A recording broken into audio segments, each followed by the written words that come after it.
নমস্কার বন্ধু, অংশুমান। ফার্স্ট আজকে থ্যাঙ্কস জানাই সঞ্জয় দাকে। আজকে আমারই বাড়ির পাশের প্রতিবেশী সঞ্জয় দার পরিচয় দেওয়ার ধৃষ্টতা আমার নেই। তো যাই হোক, একদম কাছ থেকে দেখা একটা মানুষ। আজকে সত্যি গর্ব লাগে যে সন্তোষ ট্রফি বাংলার ফুটবল যেখানে হারিয়ে গেছে, সেই ফুটবলকে বাংলার জাতটাকে আবার চিনিয়ে দিল এই সঞ্জয় দা। আর আরও ভালো লাগে আমার পাড়ার প্রতিবেশী, তার বাড়ি একদম আমার বাড়ির পাশেই। তো সঞ্জয় দা যখন সেই মোহনবাগানের বাজে অবস্থায় ধরেছিল, সেইখান থেকে মোহনবাগানকে যেভাবে, আমিও মোহনবাগানের একদম একনিষ্ঠ সমর্থক, তো যেভাবে তুলে ধরেছিল সেই সময় অসম। পরের দিকে যখন একটু বাজে অবস্থায় গেল, অনেকে সঞ্জয় দার নামে অনেক কথাই বলেছিল, কিন্তু আমি সঞ্জয় দাকে তখনও বলতাম যে হ্যাঁ, ইজ এ গ্রেট কোচ। এখনও বলি গ্রেট কোচ। ওর ধারে কাছে কেউ নেই। এবং সত্যিকার ওকে ইন্ডিয়া টিমের যদি দায়িত্ব দেওয়া হয়, আমার মনে হয় এই বিদেশ থেকে কোচ নিয়ে এসে নোংরামো না করে সঞ্জয় দাকে, কেন ও বাংলার বা ভারতবর্ষের নার্ভটা বোঝে। তো সঞ্জয় দাকে পুরো দায়িত্বটা যদি দেয় এবং যদি খোলা হাতে ছেড়ে দেওয়া যায়, আমার মনে হয় ভারতবর্ষ ফুটবলেতে ওয়ার্ল্ড কাপে যেতে পারে। এত বড় কথা আজকে বললাম। সেদিনকে যখন মোহনবাগানের কে যেভাবে তুলেছিল, তারপর একটা খারাপ পারফরমেন্স যখন হয়েছিল, অনেকে অনেক কথা বলেছিল, ঠিক আছে, তারাই আজকে হয়তো সংবর্ধনায় যাবে। কেন প্রত্যেকেই ববি হাকিমের চামচা, তেল মেরে তাদের জীবন জীবিকা চলে। তো আমরা তো কাউর তেল ফেল মারতে পারি না। তো তারাই যাবে এবং করবে হয়তো। আমরা তো সুযোগ পাবো না, এমনি পাবো না। কেন ববি হাকিমের এগেনস্টেই আমি কথা বলি, গভর্নমেন্টের এগেনস্টে কথা বলি, not only for the Bobby Hakim. Bobby Hakim is a part of the government, তো তার কাজে তো নিশ্চয়ই বলবো।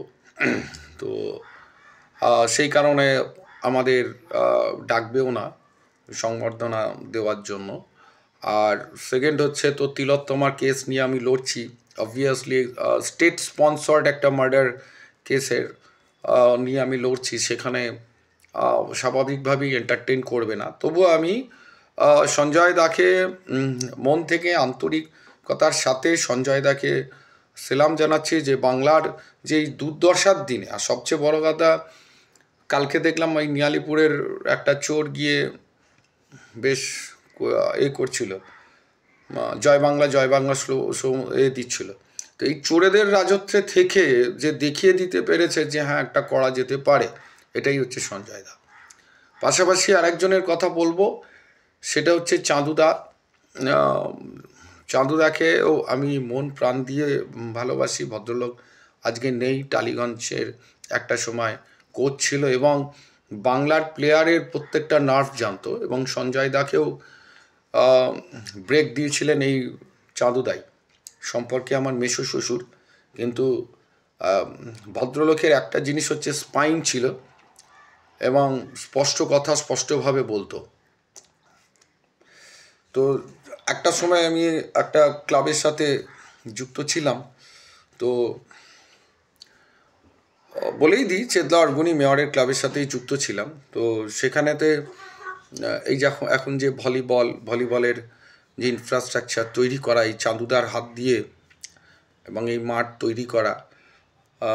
প্রথম যখন ভলিবল চালু হয়, ছেলে আসতো না, সে কৈলাস বিদ্যা মন্দির থেকে ছেলেদেরকে নিয়ে এসে প্র্যাকটিস করানো, চেতলা গার্লসে গিয়ে চেতলা গার্লসের বাচ্চা মেয়েদের নিয়ে এসে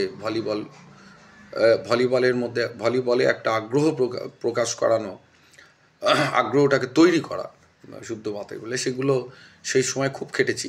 এবং চাঁদুদা সেই সময় পুরো ওই ক্লাবের পুরো বিষয়টাকেই দেখতেন আর কি, স্পোর্টসের। তো সেই সময় আমাদের একটা উদ্যোগও আমরা নিয়েছিলাম যে এই ক্লাবের একটা ফুটবল তৈরি হবে, টিম তৈরি হবে। তো যাই হোক, তারপর তো রাজনীতির কারণে আমি ক্লাব থেকে বেরিয়ে আসি এবং চাঁদুদাও মারা গেলেন। তো চাঁদুদার আত্মবলিদান যদি বলতে হয়, তো এইসব মানুষগুলোর, একজন মানুষ বড় হওয়ার পিছনে অনেক মানুষ থাকে, তার মধ্যে আরেকজন হচ্ছে চাঁদুদা। চাঁদুদার নাম না বললে হয় না। আর আজকে সঞ্জয় দার যে ব্রেক, সঞ্জয় দা এখন স্বীকার করবেন কি করবেন না সেটা তার ব্যাপার, কিন্তু চাঁদুদাকে আমার মনে হয় ভোলা উচিত নয়। চাঁদুদার অনেক কৃতিত্ব আছেন। আপনারা যারা ফুটবল তাকে, বাংলার ফুটবল নিয়ে যারা নাড়াচাড়া করেন, তো চাঁদুদার বড় কৃতিত্ব আছেন। তো যাই হোক, আজকে এইটুকুনি বলেই শেষ করব।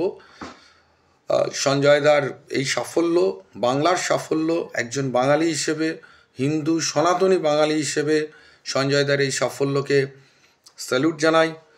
আর আমার মনে হয় এই যে বাঙালি জাতটা নিয়ে আমরা বলি আমরা শুয়ে পড়েছি একদম, তার কারণ হচ্ছে আমরা ম্যাক্সিমাম জিনিসটা হচ্ছে ইকোনমিক্যালি খুবই পুয়ার। ইকোনমিক্যালি আমরা, আমাদের ট্যালেন্ট আছে, সব আছে, আমাদের হাতে টাকা নেই।